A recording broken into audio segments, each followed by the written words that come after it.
Essa semana, dia 28, é lembrado o Dia das Doenças Raras, ou de controle e orientação para essas doenças raras. O Ministério da Saúde tem feito uma campanha para falar sobre isso.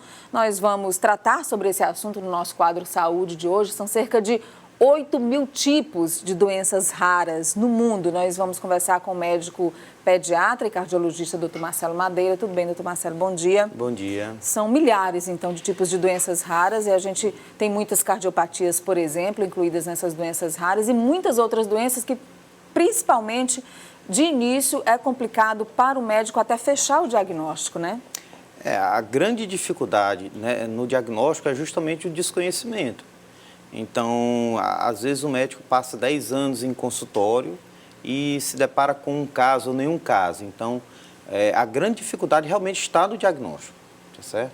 Porque o diagnóstico médico, ele vai de uma hipótese, você faz a hipótese diagnóstica, depois é que você parte para os exames. Então, não adianta você ter um exame disponível se você não sabe utilizá-lo. Então, algumas doenças não necessitam de nenhum exame, a suspeita ela é clínica, mas para você chegar à suspeita clínica, você tem que pelo menos conhecer. E boa parte de nós médicos, e aqui eu me incluo, a gente desconhece a maior parte das doenças. Agora, esses exames, eles vão buscar justamente a informação genética, especialmente, doutor Marcelo? Uma boa parte dessas doenças, elas têm cunho genético, sim. Então, existem inúmeras doenças genéticas em que os exames do dia a dia, tipo cariótipo, que é o exame mais comum para o diagnóstico das doenças genéticas, elas não dão esse diagnóstico, ele é um exame muito inespecífico. E a gente tem essa dificuldade aqui em Teresina, até na parte laboratorial. A maior parte dos nossos exames, eles são realizados fora.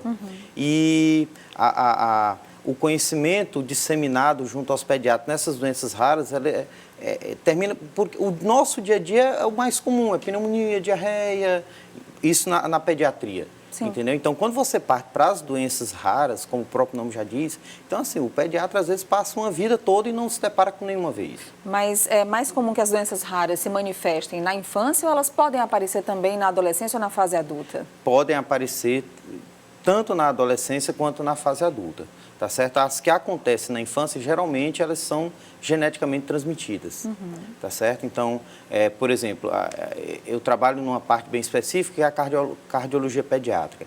Então, a gente tem 1% da população tem cardiopatia congênita, 1%. É muito. Mas, por exemplo, existem algumas doenças que correspondem a 1% de 1%.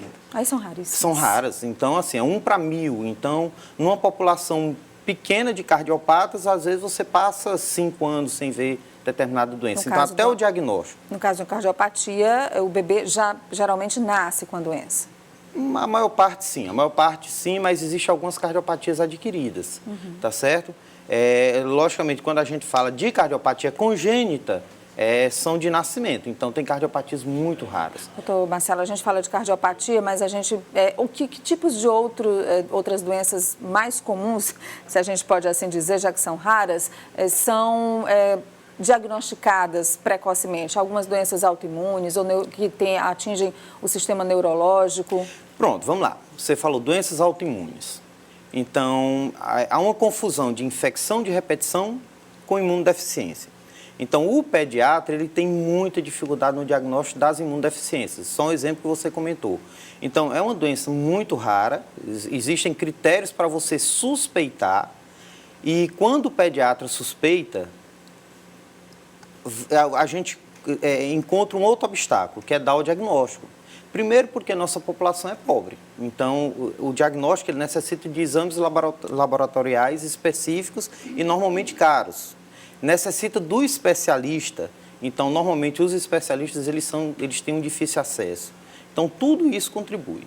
As doenças neurológicas também eu acho que hoje o Piauí ele vive uma grande dificuldade nessa parte da neuropediatria. Então hoje o neuropediatra é um médico super requisitado, até porque está em voga muito as doenças neurológicas. Mas existem doenças raríssimas que O diagnóstico pode ser logo após o nascimento ou nos primeiros anos de vida. E eu via ontem no site do Ministério da Saúde que já existe um certo suporte do Sistema Único de Saúde também para o tratamento de muitas dessas doenças, fornecendo medicações específicas para que essas pessoas possam ter o mínimo de conforto. Eu sei que ainda há muito que avançar nesse sentido, né, doutor Marcelo? Hoje a informação está muito difundida na internet, então às vezes... Até acho engraçado que às vezes os pais chegam para a gente sabendo mais do que a gente da doença. Pesquisa, e né? assim, existem os grupos de WhatsApp em que a mãe daqui de Teresina se comunica com a mãe lá do Rio Grande do Sul. Mas realmente, assim, o Ministério da Saúde, ele tenta agrupar lá no site algumas informações. Mas eu sempre bato na tecla que se você não tiver a suspeita clínica, não adianta você saber o nome da doença, saber que existe a doença. Se você nunca viu, você não vai suspeitar. Tem que olhar o paciente e analisar o paciente com todo critério. E a gente ficou devendo aqui para você, infelizmente, a reportagem que trazia alguns casos e alguns exemplos de doenças raras, mas na conversa aqui com o doutor Marcelo Madeira, posso chamar a reportagem agora? Então, a gente agradece ao doutor Marcelo, mas a gente vai ver a reportagem também que mostra para você alguns exemplos de mães que sofrem muito e lutam muito para ter o tratamento dos seus filhos que têm doenças raras. Eloá tem 6 meses de vida e já enfrentou grandes batalhas. Tudo começou no diagnóstico de uma doença que exige com urgência uma cirurgia, a cardiopatia congênita. Ao descobrir o problema, a mãe entrou em desespero. Eu pensava que era apenas um problema simples no coração, né? Mas quando eu fui pesquisar, quando os médicos vieram me falar como era esse problema dela, aí foi um choque, porque eu sabia que a gente teria que esperar. E a espera é o que mais dói, é o que é mais doloroso, é a espera pela vaga, né? Que a gente sabe que é muito concorrido. Cardiopatia congênita é qualquer anormalidade na estrutura ou função do coração, que surge nas primeiras 8 semanas de gestação, quando se forma o coração do bebê. Depois do diagnóstico de Eloá, começou a luta para a realização da cirurgia, feita no fim do ano passado em Fortaleza, já que Teresina não faz esse tipo de procedimento. A gente teve que entrar com a Defensoria Pública da União para poder a gente conseguir a vaga para a cirurgia dela. Foi a espera mais dolorosa da minha vida, né? Em saber que cada minuto que se passava, ela piorava, ela ficava mais ruim.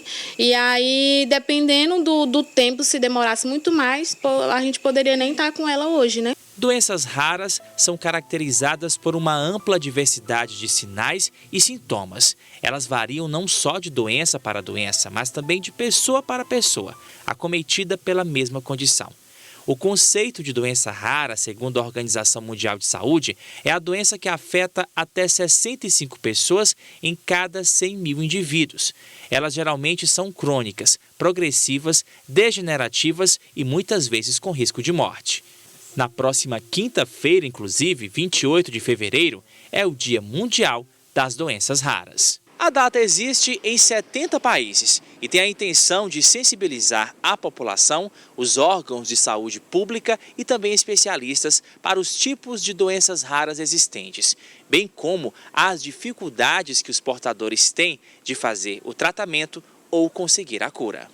Eliana Galvão descobriu ainda na gravidez que sua filha Giovana nasceria com uma doença considerada rara, uma má formação linfática que provoca o acúmulo de líquido no corpo. O linfangioma afeta 1 a cada 10 mil bebês e pode levar à morte. Foi bem difícil para mim, porque quando fui fazer a ultrassom de 7 meses, né, com 7 meses, a médica me falou que realmente ela tinha uma doença rara chamada linfangioma. Aí eu fiquei de mãos atadas porque eu não sabia o que era, não entendia nada, então fiquei muito preocupada. Mesmo com o plano de saúde, Eliana precisou de ajuda do Ministério Público Estadual para conseguir aplicar o medicamento que ameniza os efeitos da doença. O remédio é o OK 432, que vem de outros países e pode custar apenas uma dose o valor de R$25 mil. O Ministério Público nos orientou e aí a gente conseguiu que ele começasse a pagar as consultas posteriores, né? Que são essa última vez que eu fui, que foi a primeira aplicação dela. Eloá e Giovana passam bem. As mães deixam um recado importante para os pais que também lutam pela melhora e sobrevivência dos filhos. Ter paciência, não desistir, porque em meio ao que a gente estava passando, eu não cruzei meus braços. O que eu digo para essas mãezinhas é para ficar tranquila, ter fé e procurar realmente o apoio correto, o caminho correto, né? Meu Deus, é muita dificuldade, né? O doutor Marcelo falava aqui que algumas doenças têm tratamento que tem uma dose de medicação por R$300 mil. Para algumas doenças raras é muito caro mesmo. Doutor Marcelo, a gente viu a reportagem, vimos a sua entrevista, muito obrigada. Okay. E volte outras vezes para conversar sobre outros temas. Sempre à disposição. Tá bom?